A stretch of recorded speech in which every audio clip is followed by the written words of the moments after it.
I'm Tom Holden, head football coach at Fruitport back in the 70s, and we're here to kind of talk a little bit about two of the football teams that are going to be inducted into the Fruitport Hall of Fame. But the 71 team went on to be 9-0. A very good football team, worked very hard in the off season and got ready for the season, and progressed through the year and ended up undefeated. And I can go over some of the players that we had there.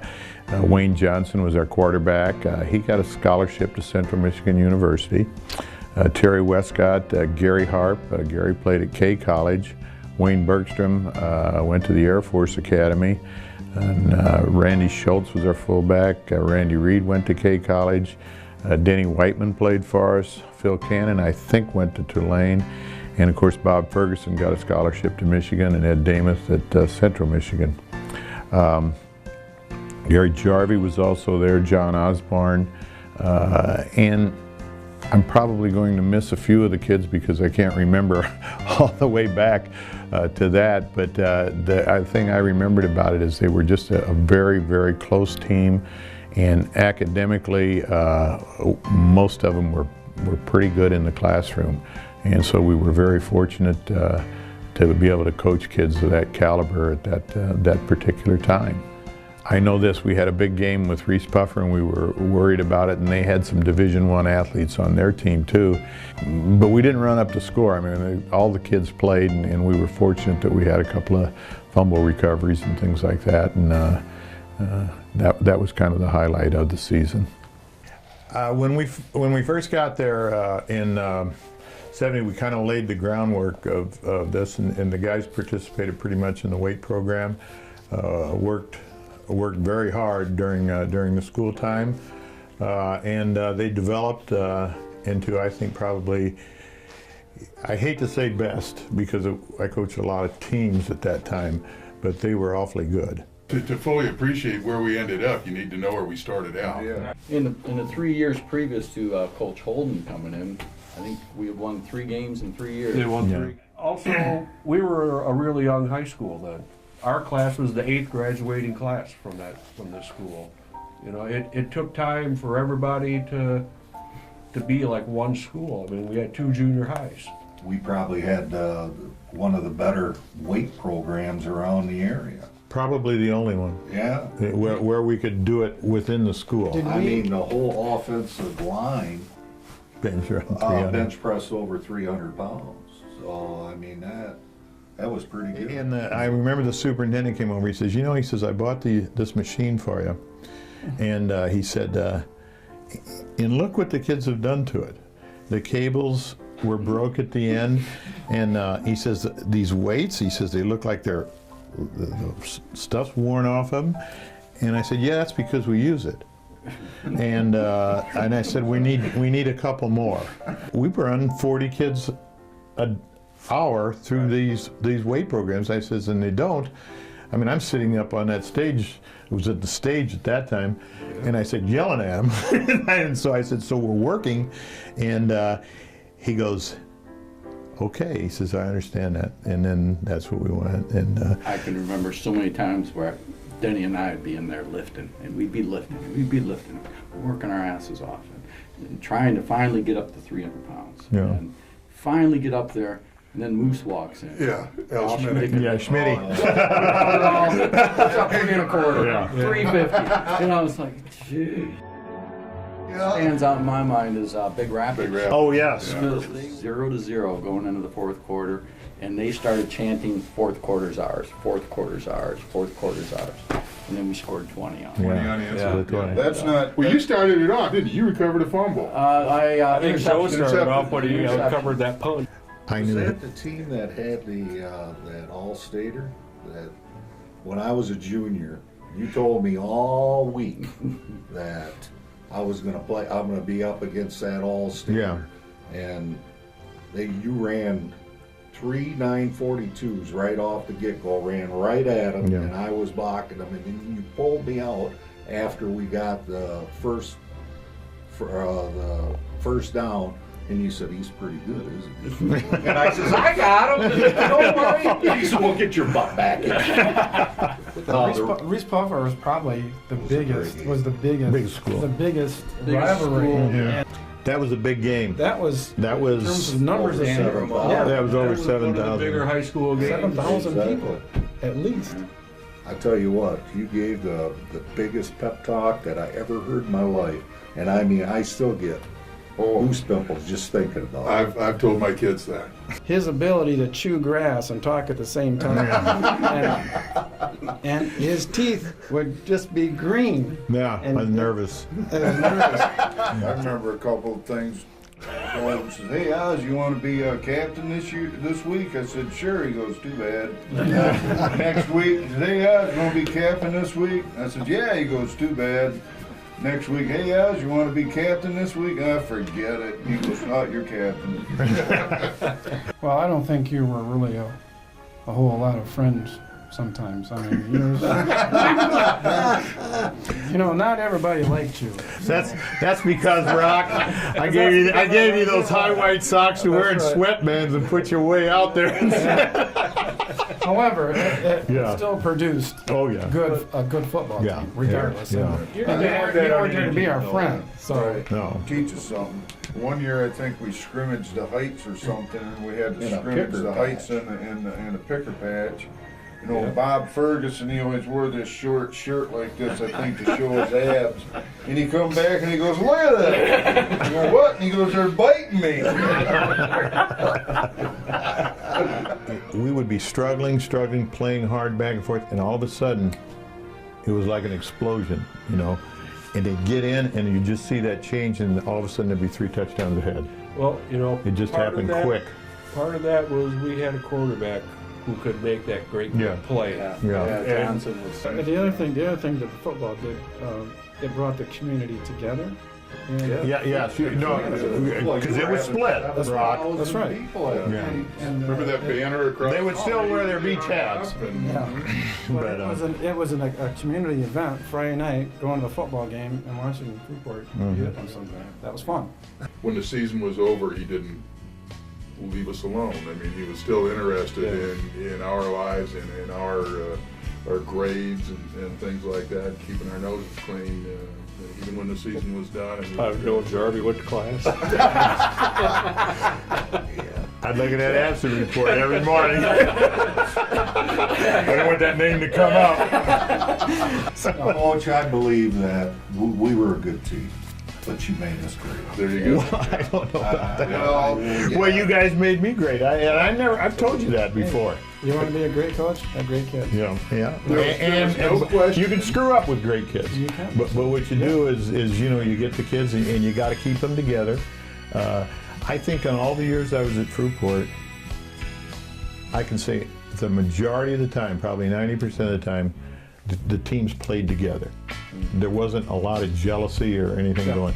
And the team that you have the problem with is when you have that jealousy and there's that, you just don't feel that closeness. 40 years after our first encounter with him, we're still here. I mean, I think just by nature of us doing this program and us being here, the man has done so much for me personally, and he's done so much for Fruitport High School and the athletics. It's almost beyond words for me. I mean, I appreciate him so much, and that time in your life is something you really want to appreciate. And there wasn't a lot of things that were fun on the football field prior to him showing up. So, from that perspective, I think we're all very, very grateful.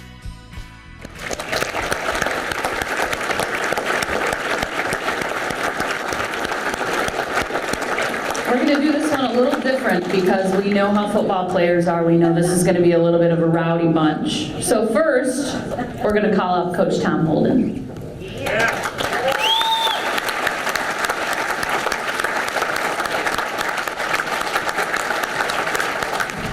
This is kind of unprepared because I wasn't supposed to talk. The kids that we had, and I'll have to say about the 70 team too, they probably started everything here for us with with a winning tradition. They were a very good football team at the end of the year. But the thing I think that made us is that we had a very, very good off-season weight program. I think we could do that during the school time, and that was really important. It got a lot of kids scholarship offers, the Division I's and Division II schools throughout the thing, and I think that really helped our program. They were a fun team to coach most of the time. You had to stay on top of those guys, but they really performed well in the game. They probably didn't need a big pep talk. Occasionally they got it, but they played very hard and all the time. And there were some awfully good football players on those teams. I think that's probably it. I'm going to keep it short. Wayne Bergstrom, Brian Bonstill, Greg Brandenburg. Greg also receiving in memory of his brother Rick Brandenburg. Okay, they're gonna come up here.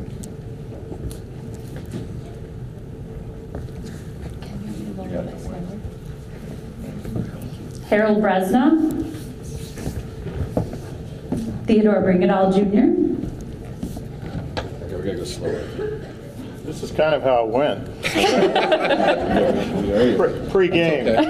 Harold, we'll get it to you. Leonard Brown, Thomas Coles,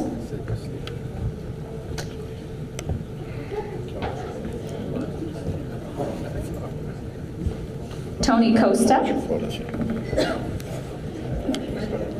Ed DeMuth, That's Damus. Daniel DeYoung, It's better this way. Fred Dixon,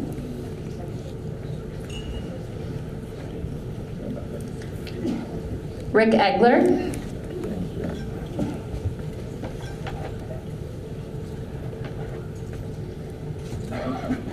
Steve Falkowski,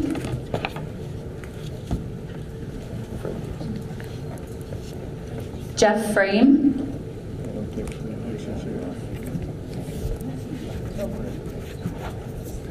Larry Hall, Did I say Larry Hall yet? This is Larry Hall.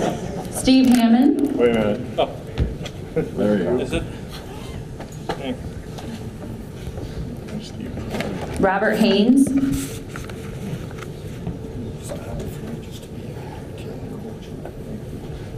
Gary Harp,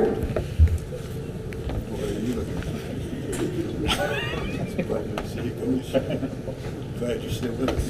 Thank you. Gary Harp. Gary Jarvie, Holy mackerel, buddy. Good to see you.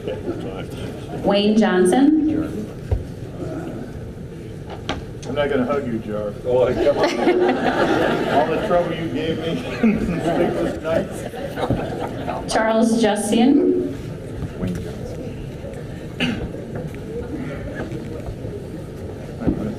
Gary Kennard, Is that Chuck? Hi, Chuck. Pretty good. Rich Kotecki,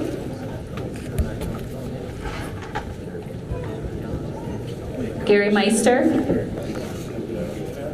Rich, go take it. Joseph Olafson,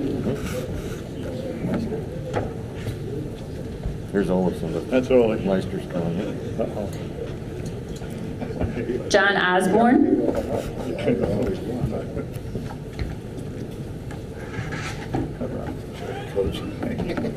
Randall Reed, I got you lifted at 295 pounds. Lyle Robbins, Bill Colonel Sanders. That's what the sheet says.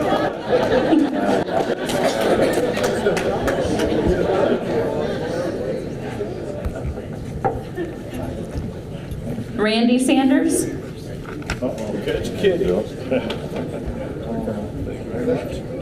Scott Schmidl-Connect, receiving in memory of Al Schmidl-Connect. Did I say that correctly? Paul Schultz, Where's Smitty? I don't think it's someone's like, oh, Schultz.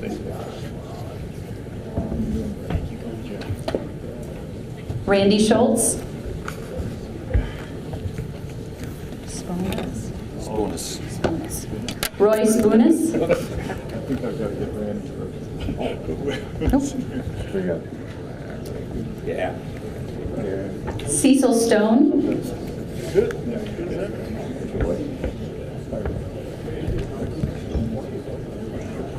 Louis Stone, I see. How you doing, buddy? Good. Jeff Jetman Swihart. That's what she says. Stay right there. You don't have to step up. Okay. I'm not going to tell him about you telling him. Brian Shane, No. Gonna try.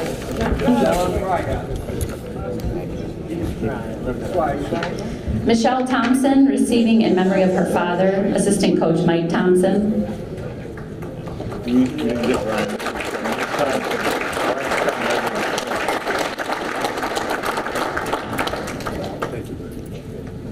James Vanderlaan, This is Michelle.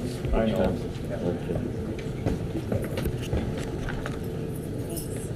Terry Westcott,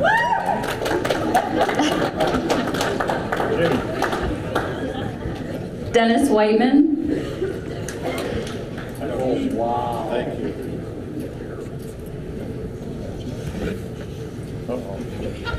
Chris Wilson, Danny? Dennis. Hey, Dennis. Charlie Wood,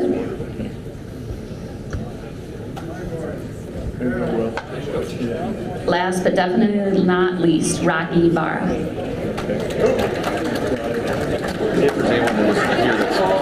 Is there anyone that is here that was not recognized? We all here? Good. Speaking on behalf of the team, please welcome Dennis Whiteman and Ed DeMuth. Did I say that correctly that time? Guys?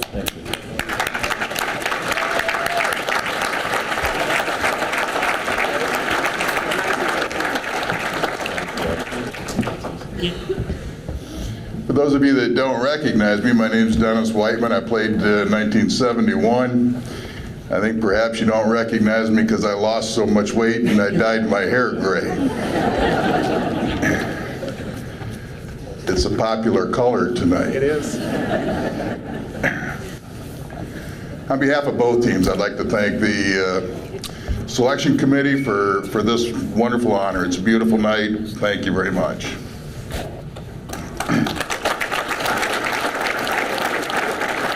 You know, it wasn't long after Terry Westcott called me to let me know that we were going to be a part of this ceremony that I kind of dusted off the old yearbook or the scrapbook that my mom made for me and started looking through that, and I said, my God, newspaper clippings turn yellow after 44 years.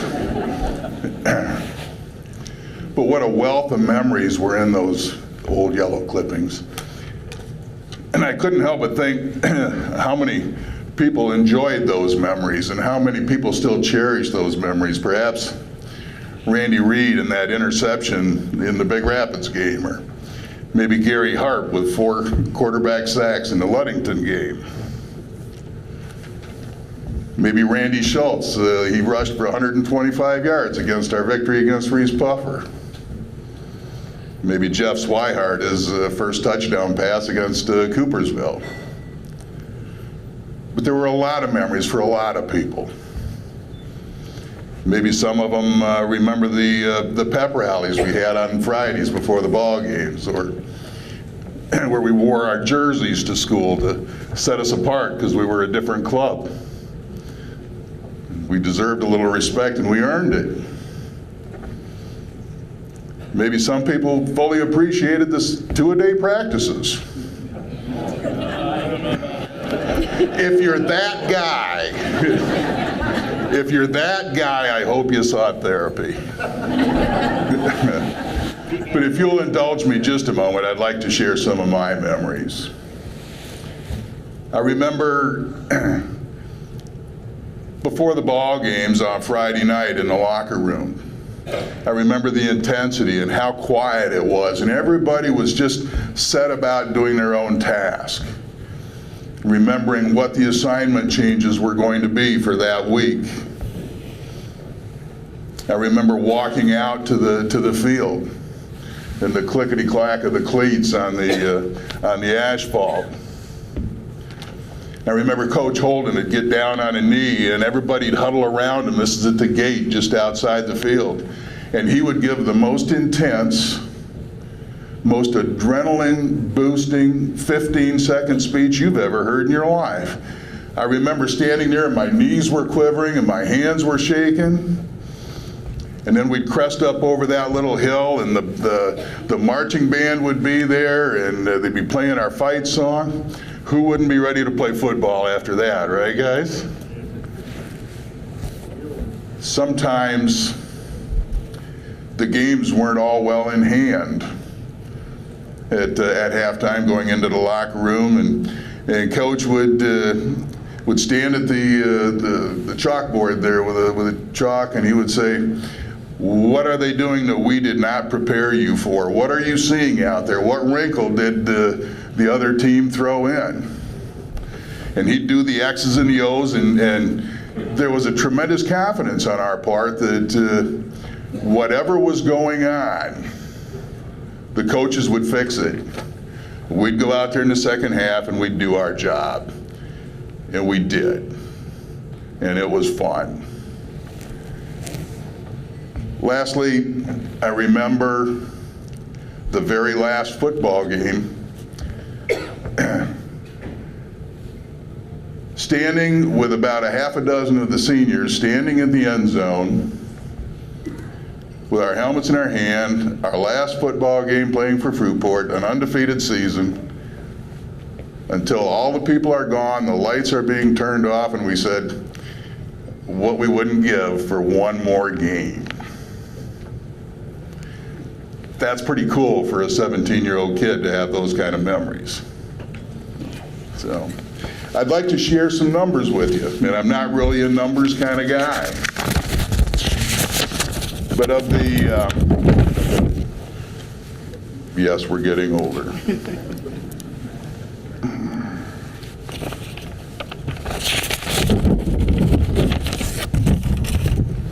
Combined, 1971 and 1972, we had outscored our opponents 538-80.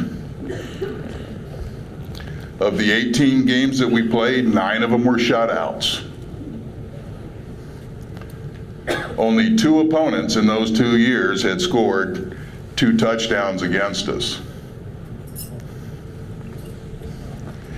Guys, we were pretty tough. The other thing I remember in reading those faded old news clippings, oftentimes the reporter would have an opportunity to interview the opposing coach. And if not every time, certainly many times, the opposing coach had a quote in there that his kids were physically beat up. Yeah, I love hearing that. Thank you, everybody. Thanks for the trip down memory lane. I appreciate it. Thank you for listening.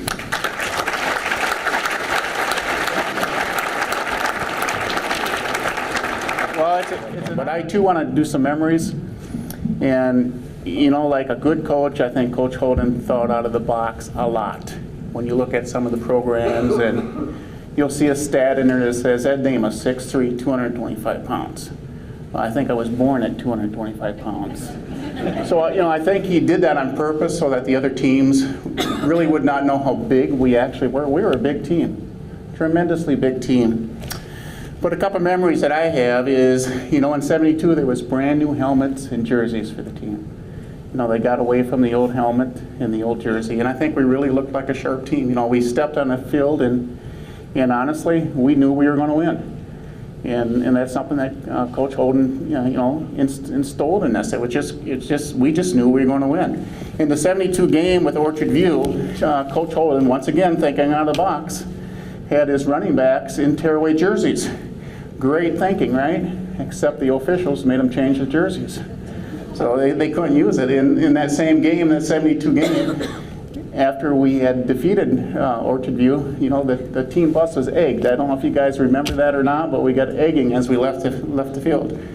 So those are kind of the memories that I have. I don't have a lot of the stuff on the sidelines or in the locker room or anything like that. But Larry Hall, my teammate, came up with a couple good ones, and I just want to read those.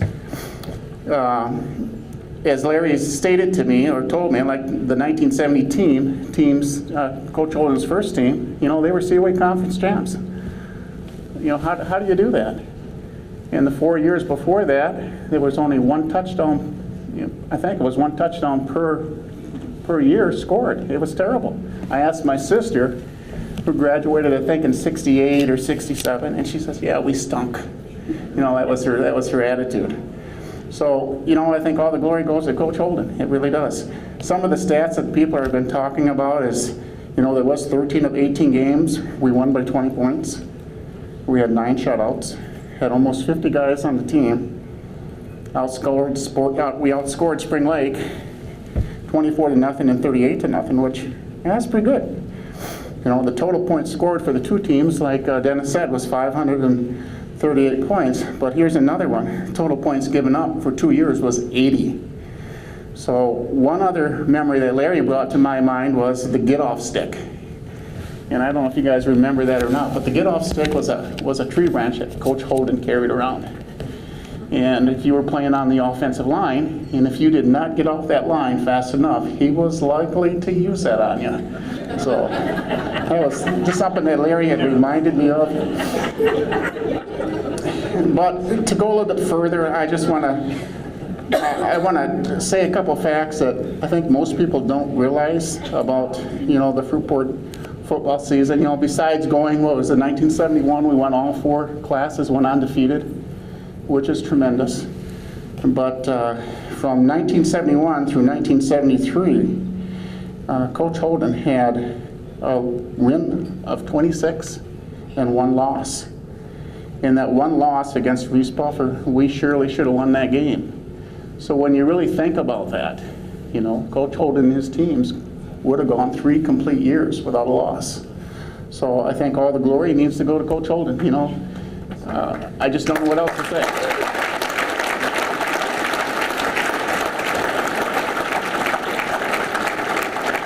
And one other thing to throw on that is that, so we won all those games, right? This is an outstanding accomplishment for a high school football program. But the thing that's really outstanding about that, 3 coaches. 3 coaches. How many coaches do you now see on high school football teams? They have a coach for every single event. So I can truly, honestly say that I am proud to be a member of the Fruitport football team. Thank you. Thank you very much, by the way. Appreciate it. Stay up there 1 second with your group. Gentlemen, first of all, congratulations on such great seasons. It's been an honor getting to read the clippings, to know the stories, to hear you tell the stories, and what an amazing thing that may never happen again in Fruitport. We are going to close in a minute, and we're going to ask the football team and for others to stay for pictures, and the others are dismissed, or you can stay as long as you'd like. First of all, thank you from the bottom of my heart for allowing us to learn more about you, to hear from you. We've seen your faces on the All-State wall or in the memory books, but it's so cool. It's been such an honor to get to know you. Thanks, too, for at least 6 inductees that have come from out of state. John Grossa from Florida and his family that arranged that, and several football guys from Arizona, Maine, I believe, Maryland, Wisconsin.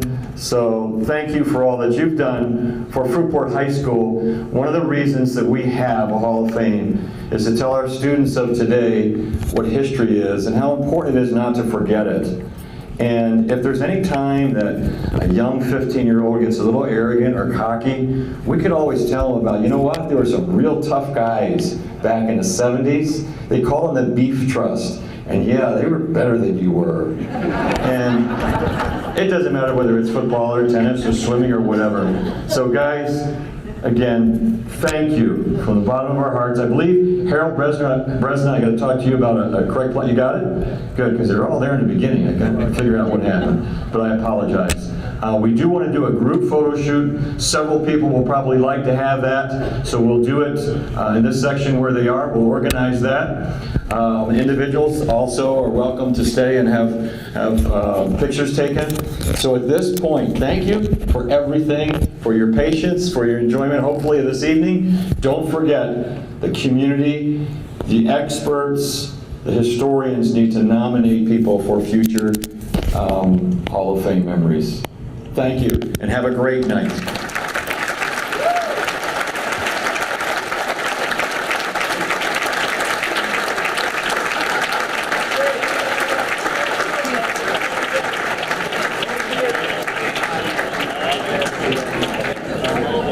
And their families, as soon as they're done, we'd greatly appreciate if we could have your pictures as well. Other inductees, when the football team is done.